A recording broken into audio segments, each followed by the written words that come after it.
What is meant to be a sharecropper is that this person is living on the land, and one half of what they receive as a crop goes to the landowner.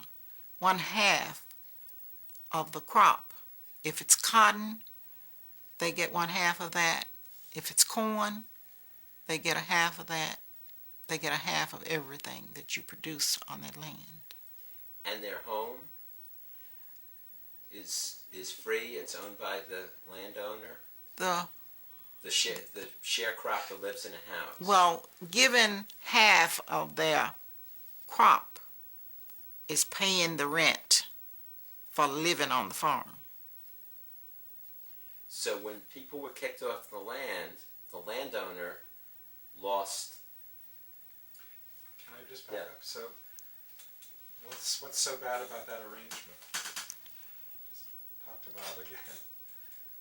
I mean, so was it a bad arrangement, sharecropping? Yeah, was it unfair? It was a bad arrangement, but the people this was the only way of life they knew. Those people that were sharecropping, this is what they knew, and they settled for it. But what specifically was bad about it? One thing that was bad about it, many sharecroppers could not keep up with what their portion should have been. Because you had many cases where the landowner would handle all of the transaction of the crop. You pick it out, but they tell you where to take it to the gin, or they take it to the gin to gin that cotton, and they come back and give you whatever they decide to hand to you. You don't know whether you're getting your fair share. You might think you're not getting it, but at least you didn't get it, and you didn't argue with them about it. So they were to a disadvantage, but this was the only way of life they knew.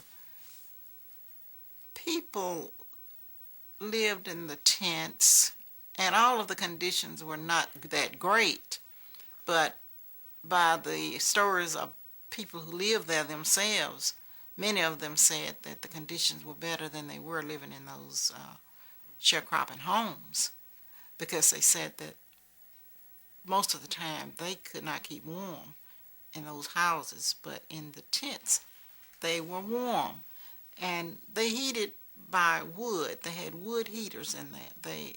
Their stoves that they cooked on burned wood, and they had, at the beginning, they had no floors in the tents, and finally the tents became muddy inside, and some of the people were really, walking and standing in mud.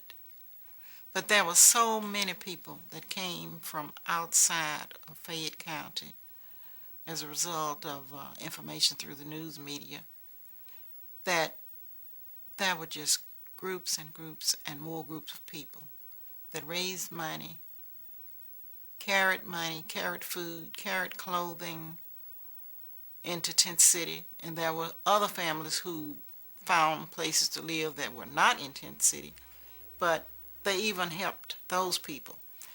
I will never forget this American Friends Committee out of Cincinnati, Ohio, that sent a group of men down that were carpenters, and they purchased material and installed floors in all of the tents, which alleviated that muddy condition.